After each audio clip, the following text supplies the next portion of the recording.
The Roku remote that comes with the Roku Ultra is kind of their standard fare now, although they have made some great improvements with the remote itself, and we'll go over those as we're talking about it. You'll notice at the top here, this is a power button, which will allow you to power on your TV set when you pair it to your actual TV. There is an IR blaster right there, just in case you were wondering how that worked. That little dot right there is actually a microphone so that you can speak to your Roku using the Roku remote. You have your standard back and home button, as well as a D-pad with the OK button moved to the center as they have on previous models. One of the things that I do appreciate about the D-pad now is how clicky it feels. It's still a rubberized click, but it doesn't feel as spongy as a press as a lot of their older Roku remotes have felt. So it's those little details that show you that they are progressing as a company as they're creating new devices and new remotes. You have your rewind button, your talking or microphone button, which for the most part you have to hold down in order to actuate. You have your options button depending on what menu you're on. You have your rewind, play pause, fast forward, and then here, 1 and 2. These buttons are new, and we'll talk about them in 1 second, because down here, as you have standard on all other Roku remotes, are dedicated buttons for particular streaming services. And it's whoever pays to be here. So if you're not a Sling user, you cannot change this to be anything other than Sling. Hopefully, their clientele are paying a premium enough that you will not end up with a Roku remote like I have in the past with a service that no longer exists and can't be changed out. However, that brings us up to button 1 and 2. You may ask yourself, what are these buttons for? Well, these buttons are so that you can program your own quick hotkey buttons to 1 and 2. Well, what do I mean by that? Let me show you exactly what I'm talking about for the buttons 1 and 2 here. Once you program it, you can simply press and it will launch the channel that you've selected. Now, if you need to set up one of yours, simply pressing on it will give you instructions of to store last voice command, press and hold until you hear a successful tone. So you have to use a voice command and then press and hold the button. In this case, what I'm going to do, Discovery Plus.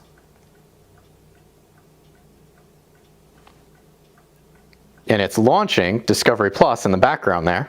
And there it's brought me to my selection screen. I then come over and press and hold my number 2. You hear a little audio cue of beep. And if I press home again, and this time select number 2, it will launch Discovery Plus. If you ever need to change one of the numbers on your remote, simply repeat that action of use voice command to launch a channel and then hold the number for 4 seconds until you hear a beep. So that is a nifty little trick that Roku came up with to give you some customization of their Roku remote. If we come over to the right-hand side, well, you've got a volume control, so volume up and volume down, as well as a mute button. You do not know how much you need a mute button until you use a remote that does not have a mute button. I'm very happy that Roku has this. Coming across to the other side, you will notice a dedicated 3.5mm port on the side here. Well, this is for the included earbuds, but you can use any earbuds that have a 3.5mm jack to listen to private listening mode. So if you're listening to your Roku device late at night, you don't have to have your TV on. You can hear your audio through the remote control. Granted, that will eat through your batteries a lot faster. At the bottom, as usual, Roku has kept their Roku fabric tag flare. Again, I do appreciate that. My cats do not find this as entertaining as the older lanyards that they had on the Roku remotes. But since most of the Roku remotes don't have motion controls anymore, you don't really have to worry about flinging it across at your TV set as if it was a Wii remote.